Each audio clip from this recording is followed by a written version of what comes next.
Topic is definition of management. Different scientist మేనేజ్మెంట్ని డిఫరెంట్గా define చేశారు. First, Mary Parker Follett. ఇతను మేనేజ్మెంట్ అంటే పీపుల్ ద్వారా వర్క్ని చేయించుకోవడం అని అంటారు. Louis Allen. ఇతను ఏం చెప్తారంటే మేనేజర్ ఏం చేస్తే అదే మేనేజ్మెంట్ అంటున్నారు. ఇప్పుడు మేనేజ్మెంట్ ఏమైతే చెప్తారో అదే మేనేజర్ చేస్తారు. సో మేనేజర్ ఏం చేస్తారో దాన్నే మేనేజ్మెంట్ అని అంటారు. నెక్స్ట్, హరోల్డ్ కూన్స్. ఇతను ఏం చెప్తారంటే మేనేజ్మెంట్ అనేది గ్రూప్ ఆఫ్ పీపుల్ నుంచి వర్క్ని చేయించుకోవడం అంటారు, but in the form of organized groups. Next, Henry Fayol. ఇతను ఏం చెప్తారంటే మేనేజ్మెంట్ అంటే to plan, to organize, to command and to coordinate the people అని అంటారు.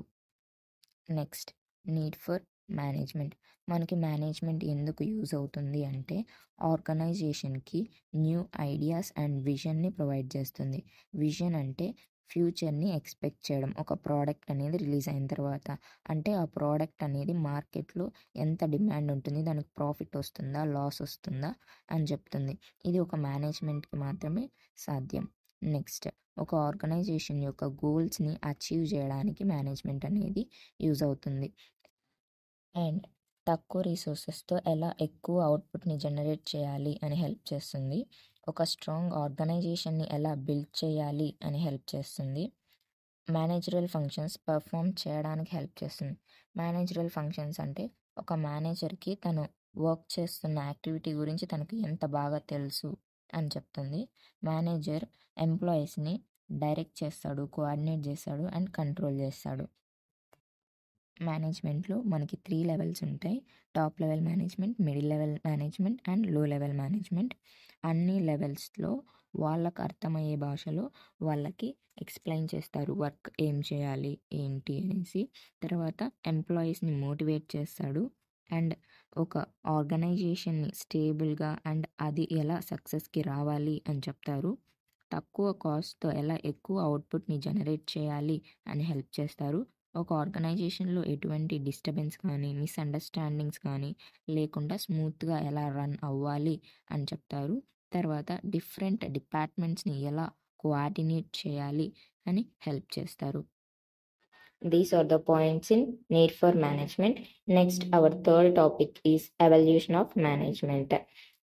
మేనేజ్మెంట్కి కొందరే అప్లికబుల్ అవుతారు అనేం లేదు, ఎవరైనా కూడా మేనేజ్మెంట్కి అప్లికబులే.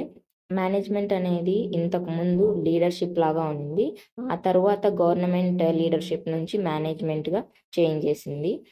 మేనేజ్మెంట్ డే బై డే చాలా ఎస్టాబ్లిష్ అయింది. ఈ మేనేజ్మెంట్లో చాలామంది సైంటిస్టులు చాలా రూల్స్ అనేటివి అప్లై చేశారు, దానివల్లే మేనేజ్మెంట్ అనేది బాగా పాపులర్ అయింది. ఫస్ట్ అయితే లయార్డ్జ్ గురించి చూద్దాం. ఇతను ఒక ఫిలాసఫర్. ఇతను ఏం చెప్తారంటే మేనేజ్మెంట్లో పీపుల్ నీడ్స్ కోసం కొన్ని సీక్వెన్స్ ఆఫ్ యాక్టివిటీస్ అనేటివి ఫాలో అవ్వాలి అని చెప్తారు. మేనేజ్మెంట్లో ప్రాపర్ క్లైమేట్ ఉండాలి, అంటే అన్నీ మనకు అనుకూలంగా ఉండాలి. ఆ తర్వాత పీపుల్ నీడ్స్ అండ్ సర్వీసెస్ని ఫుల్ఫిల్ చేయడానికి మనం ఆలోచించాలి. మ్యాక్సిమం ఎంప్లాయీస్ మధ్య ఈక్వల్గా వర్క్ అనేది డివైడ్ చేయాలి. అలాగే ఎంప్లాయీస్కి రివార్డ్స్ అండ్ పనిష్మెంట్స్ ఇవ్వాలి, అప్పుడే వాళ్ళ మధ్య కాంపిటీషన్ అనేది రైజ్ అయ్యి కొంచెం వర్క్ అనేది ఎఫెక్టివ్గా జరుగుతుంది. Next, Robert Owen. ఇతను ఏం చెప్తారంటే మేనేజ్మెంట్లో హ్యూమన్ రిలేషన్స్ అనేటివి ఉండాలి అంటారు. ఒకరి కోసం ఒకరు హెల్ప్ చేసుకున్నప్పుడే మేనేజ్మెంట్కి అది ఫేవర్గా ఉంటుంది. Next, Henry Towne. ఇతను ఏం చెప్తారంటే మేనేజ్మెంట్ని రన్ చేసే వాళ్ళకి క్వాలిటీస్ అండ్ స్కిల్స్ పర్ఫెక్ట్గా ఉండాలి అని చెప్తారు. Next, Charles Babbage. ఇతను ఏం చెప్తారంటే ఒక వర్క్ని చేసే ముందు దాన్ని బాగా అనలైజ్ చేయాలి అని చెప్తారు, అంటే ఇది వర్కౌట్ అవుతుందా లేదా అని 1-2 సార్లు ఆలోచించిన తర్వాత డెసిషన్ తీసుకోవాలి అని చెప్తారు. Next, FW Taylor. ఇతను ఫాదర్ ఆఫ్ సైంటిఫిక్ మేనేజ్మెంట్. ఇతను కాస్త లేబర్కి ఫేవర్గా మాట్లాడతారు అనమాట. ఇతను ఏం చెప్తారంటే తక్కువ టైంలో ఎక్కువ వర్క్ని ఎలా చెయ్యాలి అని చెప్తారు. నెక్స్ట్, ఓన్లీ ట్రైనడ్ ఎంప్లాయీస్ మాత్రమే దీనికి ఎలిజిబుల్ అని చెప్తారు. నెక్స్ట్, మేనేజ్మెంట్కి ఎంప్లాయీస్కి ఈక్వల్ ప్రయారిటీ ఇవ్వాలి అని చెప్తారు. ఇది కాస్త మేనేజ్మెంట్కి అగైనెస్ట్గా ఉంటుంది. Next, Henry Fayol. ఇతను ఎఫ్డబ్ల్యూ టైలర్ కొంచెం సిమిలర్గా మాట్లాడతారు. ఇతను హెన్రీ ఫోయల్ అనే అతను టాప్ మేనేజ్మెంట్ని ఈ ఇండస్ట్రియల్ యాక్టివిటీస్ అన్నిటిని కూడా ఒక 6 గ్రూప్స్గా డివైడ్ చేశారు. అవేవేవి అంటే technical, commercial, financial, security, accounting and management. టెక్నికల్లో ప్రొడక్షన్, మ్యానుఫ్యాక్చరింగ్ అండ్ అడాప్షన్ ఉంటుంది. కమర్షియల్లో buying, selling and exchanging of goods జరుగుతుంది.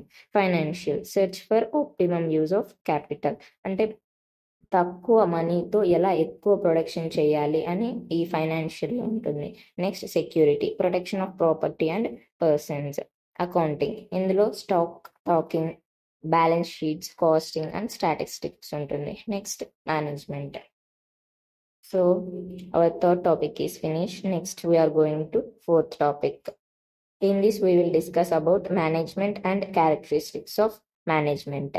మేనేజ్మెంట్ అంటే ఏంటంటే పీపుల్ ద్వారా వర్క్ని చేపించుకోవడమే మేనేజ్మెంట్ అని అంటారు.